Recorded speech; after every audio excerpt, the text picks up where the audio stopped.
ওয়েবসাইটের জন্য HTML কাজগুলো করবেন। তো HTML এর আমি প্রায় 2টা কোর্স দিয়ে দিছি। তাই এখন যেটা করব হইতেছে আবার এই যে এটাকে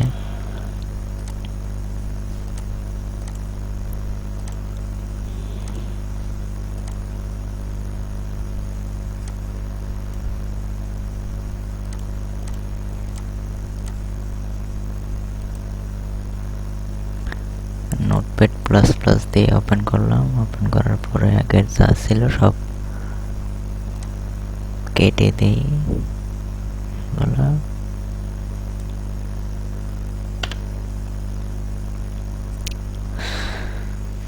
এখন যেটা করবো সেটা হইতেছে আমরা প্যারাগ্রাফ আইটেম তৈরি করব। প্যারাগ্রাফ করার জন্য পিটেক নিলাম। পিটেক নেওয়ার পরে এই জায়গায় লিখলাম দিস। আচ্ছা ঠিক আছে, আর একটা জিনিস আগেই করে নিই। পিটেক শুরু করলাম, পিটেক শেষ করলাম। শেষ করার জন্য পি,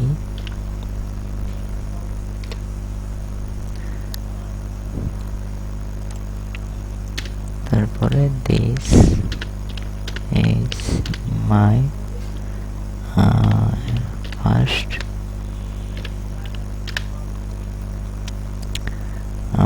ওয়েব পেজ।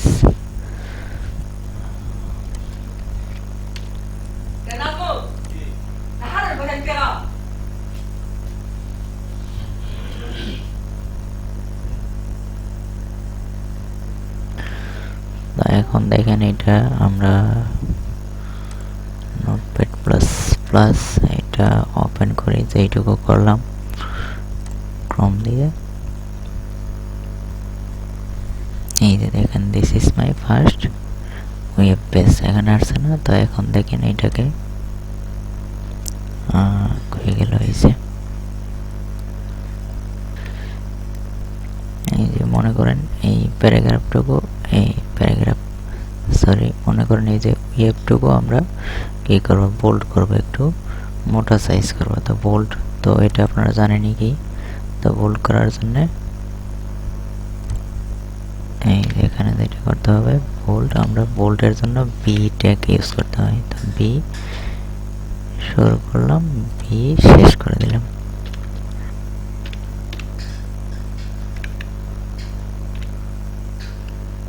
এখন সেভ করি, দেখেন কি হয়।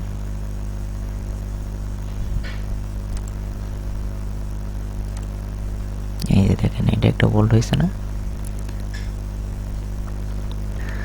এখন মনে করেন এই যে this is my first web page, এই সম্পূর্ণ লেখাটার নিচ দিয়ে একটা আন্ডারলাইন হবে। তো আন্ডারলাইনের জন্য আমরা কি করব, আন্ডারলাইনের জন্য নেব আমরা ইউটেক। ইউটেক দিয়ে আন্ডারলাইন নেওয়া হয় ইউ শুরু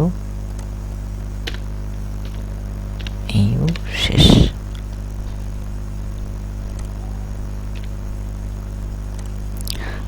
দেখেন এটাকে এখন সেভ করে দিয়ে রিলোড দেই।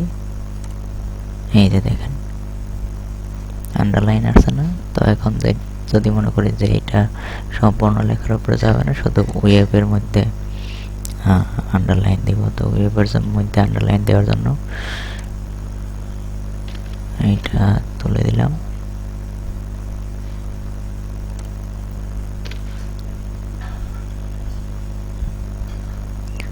এইখানে দিব ইউ শুরু, যেটা আন্ডারলাইন শুরু। সেভ দিয়ে রিলোড দিই।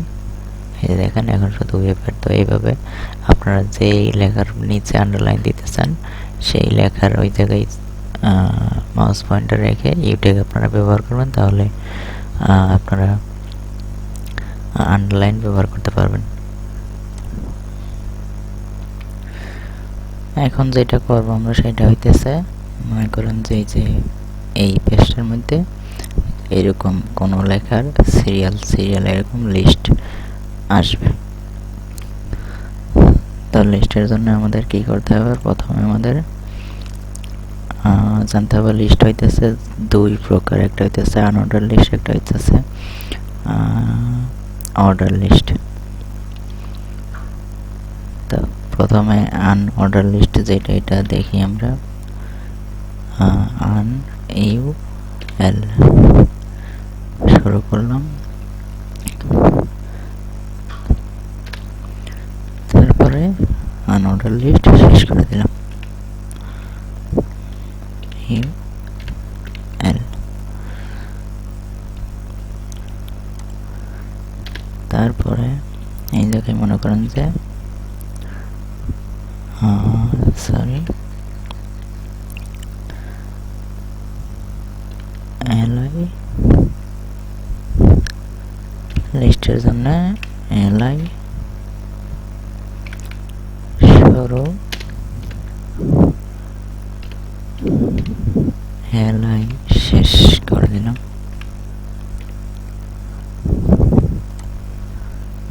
তো এইখানে মনে করেন যে আমরা লিখব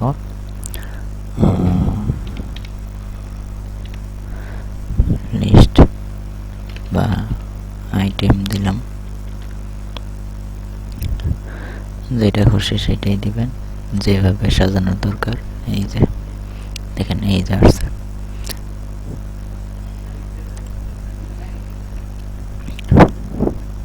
এখন যদি এটাকে কপি করি,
তারপরে এগুলাকে সিরিয়াল নাম্বার দেই, 1 2 3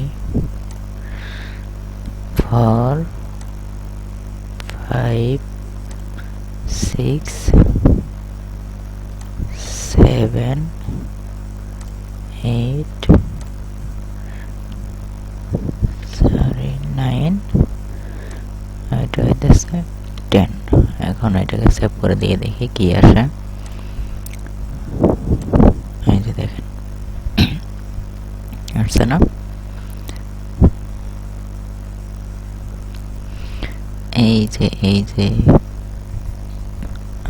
এই যে কালো চিহ্নগুলো দেখতেছেন, এগুলো হইতেছে আনঅর্ডার। তাহলে অর্ডার লিস্ট কিভাবে করতে হবে? তো অর্ডার লিস্ট করার জন্য এই জায়গায় জাস্ট ইউর এই জায়গায় ও দিয়ে দিব,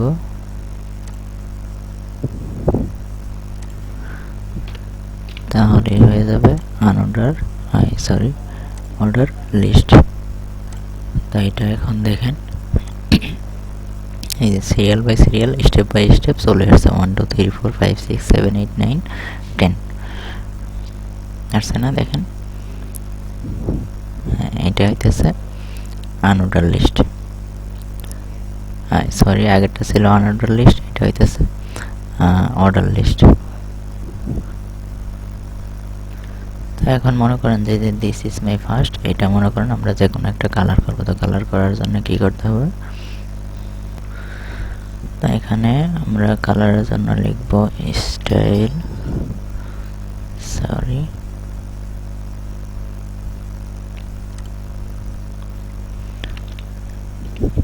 স্টাইল ইকুয়াল, তারপরে দেব ইনভাইটেড কমা, ইনভাইটেড কমার ভিতরে দিব কালার কলন রেড। এটাকে দিয়ে এখন আমরা সেভ করে দেখি কি আসে। এই যে দেখেন এটা কালার হয়েছে না, লাল হয়ে গেছে। এটাকে যদি গ্রিন করি,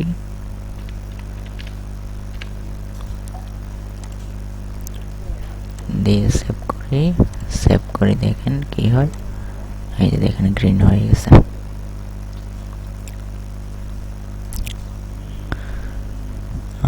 যদি কি করবো, ব্ল্যাক না, পিঙ্ক দিয়ে সেভ করি, দেখেন কি হয়। সরি, দেখেন এটা কিন্তু পিঙ্ক হয়ে গেছে।